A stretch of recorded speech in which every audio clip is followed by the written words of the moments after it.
Yes, because I know there are people who, after like repeated injuries to the head, they become much more aggressive, and or they just aren't the same person, or there's some there are some mental illnesses that come as a result of mental injury, and I think that definitely should be a factor. I think that brain injuries should be considered a factor when sentencing someone because, kind of along the lines of a mental disability. If something's wrong with the brain, usually it requires outside help. So, like, if there was a brain injury, then the person's not going to be functioning as they would, quote unquote, normally. Yes, because it's kind of not them doing it again, but like it's more of their brain injury instead. Yes.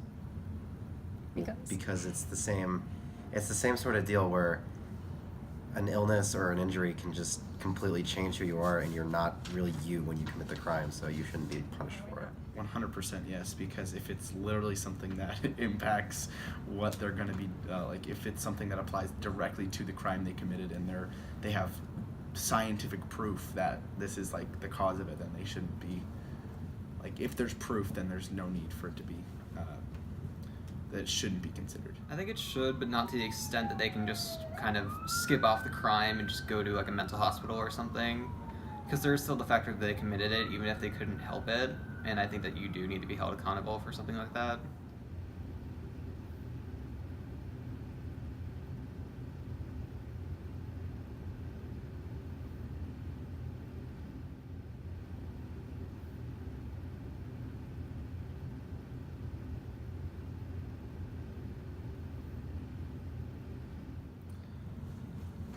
Whoa, that's like a big philosophical question. I think that definitely not a greater punishment. Like that doesn't make any sense.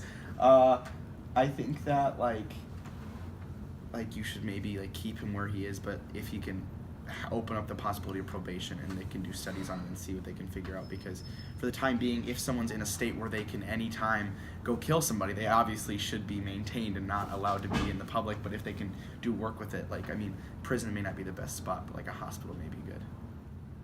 I would say lesser, but not too much lesser. But what I would do is I would take a look at the injured part of his brain, try and see if you can take care of that. If there's any possible way that that can be fixed, I know that's obviously a very difficult thing to do. But I think that he should go through himself like a healing process while he's in prison and try to kind of regain some of that normality that he had before the injury occurred. I think he should have a lesser sentence because he needs therapy and he needs help through what has been done to his brain, and it wasn't him acting. I'd probably say same, because if he is mentally ill and unwell, then I think he should be in an institution where he can receive the help that he needs, and he should not ever be enabled or have the ability to do that again. So I would say same to a life sentence. I think in a scenario like that, he definitely should still have the same sentence. And the reason why I think that is because if people knew that he had, well, obviously you're not just going to go on a killing rampage out of the blue for no apparent reason. Obviously people would already know that he has problems like this in the past. So I would kind of assume that like there are steps that need to be taken by him and people around him that would need to go towards him getting better rather than him just boiling over and ending up killing a whole bunch of people.